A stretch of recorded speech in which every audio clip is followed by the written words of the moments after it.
Livro O Céu e o Inferno, segunda parte, capítulo 8. Expiações terrenas.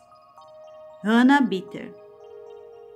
A perda de um filho adorado é um desgosto terrível, mas ver o único filho, alvo de todas as esperanças e merecedor de todas as afeições, definhar a olhos vistos e sem sofrimentos, por causas desconhecidas, é um desses caprichos da natureza que zombam da ciência.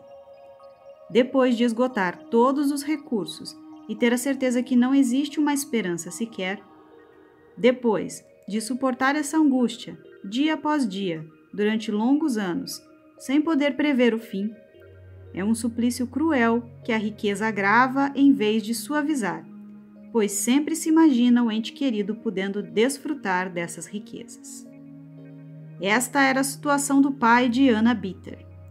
Por isso, um sombrio desespero tomou conta da sua alma, e a sua desilusão aumentava cada vez mais ao ver este doloroso espetáculo, cujo fim só poderia ser a morte, ainda que sem data para acontecer. Um amigo da família, que era adepto do espiritismo, julgou que deveria perguntar ao seu espírito protetor a respeito do assunto e recebeu a seguinte resposta: desejo muito lhe explicar esse estranho fenômeno, com o qual você está preocupado, porque eu sei que a sua pergunta não é feita por simples curiosidade, mas porque existe de fato um interesse nesta pobre criança. Por acreditar na justiça divina, este ensinamento lhe será muito proveitoso. Aqueles que são atingidos pela justiça do Senhor devem curvar a fronte e evitar se maldizer ou se revoltar, porque não existe castigo sem que haja uma causa.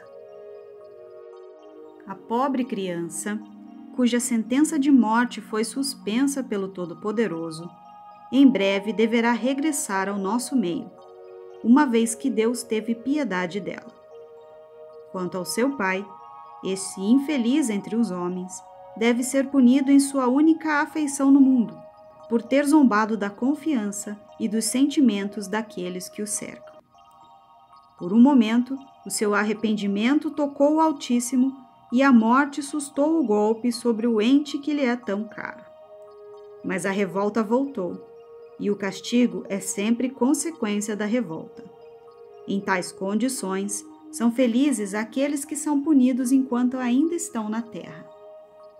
Orem, meus amigos, por essa pobre criança, porque o fato dela ser jovem vai lhe dificultar os últimos momentos, pois ela possui uma vitalidade muito abundante, apesar do seu enfraquecimento orgânico. Assim, sua alma terá dificuldade em se desprender. Ora, referindo-se ao médium. Mais tarde, ela também vai ajudá-lo e vai consolá-lo, porque o seu espírito é mais adiantado do que aqueles que a rodeiam. Por uma permissão especial do Senhor, pude responder ao que você me perguntou, pois é preciso que esse espírito seja ajudado para que o seu desprendimento possa transcorrer de forma mais suave.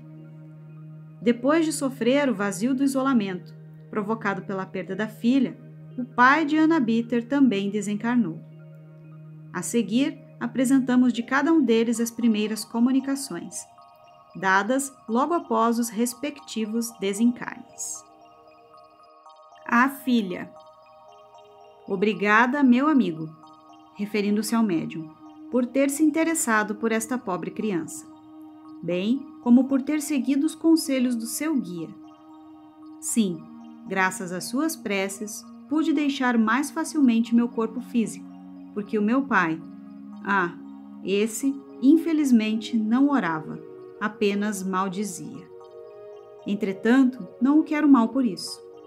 Seu modo de agir foi consequência da grande ternura que ele nutria por mim. Rogo a Deus para que ele conceda ao meu pai a graça de ser esclarecido antes de morrer. Quanto a mim, procuro estimulá-lo e encorajá-lo, pois a minha missão é aliviar os seus últimos momentos. Às vezes, um raio de luz divina parece atingi-lo, fazendo com que ele se comova. Mas, infelizmente, é um clarão passageiro, e ele logo retorna aos primeiros pensamentos. Ele tem consigo uma pequena semente de fé, mas ela está tão sufocada pelos interesses mundanos que somente novas e mais cruéis provações poderão desenvolvê-la. Naquilo que me diz respeito, eu tinha apenas um resto de prova, de expiação a sofrer.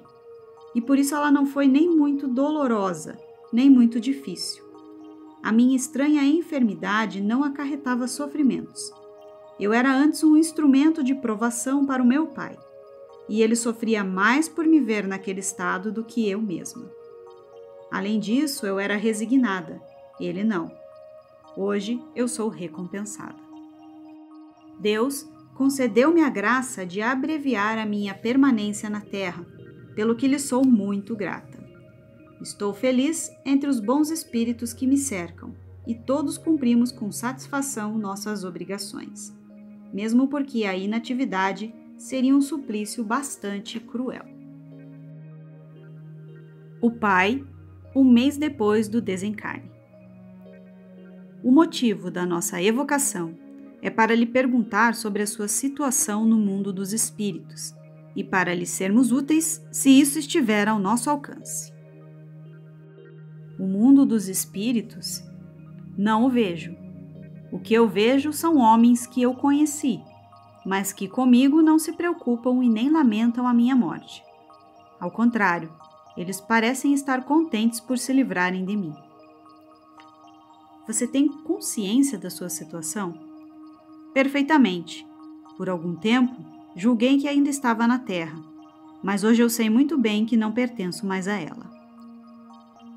Então, por que você não enxerga outros espíritos ao seu lado? Não sei. Entretanto, tudo está claro em torno de mim. Você já viu sua filha? Não. Ela está morta. Eu a procuro. Chamo por ela inutilmente. Que vazio horrível a sua morte me deixou na terra. Eu pensava que, ao morrer, certamente iria encontrá-la. Mas nada. Estou sempre isolado. Ninguém me dirige uma palavra de consolo e de esperança. Adeus. Vou procurar minha filha. Instruções do Guia do Médium. Este homem não era ateu nem materialista, mas era daqueles que creem vagamente, sem se preocupar com Deus nem com o futuro, visto que se deixa absorver pelos interesses terrenos. Profundamente egoísta, sacrificaria tudo para salvar a filha, mas sacrificaria também, sem o menor escrúpulo, os interesses de terceiros em seu proveito pessoal. Além da filha, não se interessava por mais ninguém. Deus o puniu da forma como você viu, ou seja, retirou da terra a sua única consolação, e como ele não se arrependeu, também não consegue encontrá-la no mundo dos espíritos.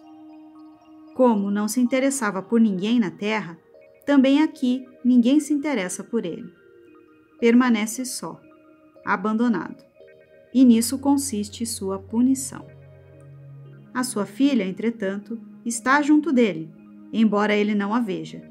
Se a visse, não estaria sendo punido. Mas o que ele faz nessa situação? Dirige-se a Deus? Arrepende-se? Não, ele reclama sempre e até blasfema. Fala mal de Deus. Em resumo, ele continua fazendo o mesmo que fazia quando estava na terra. Ajude-o, portanto, com suas preces e com seus bons conselhos, para que ele consiga se libertar da cegueira que se encontra.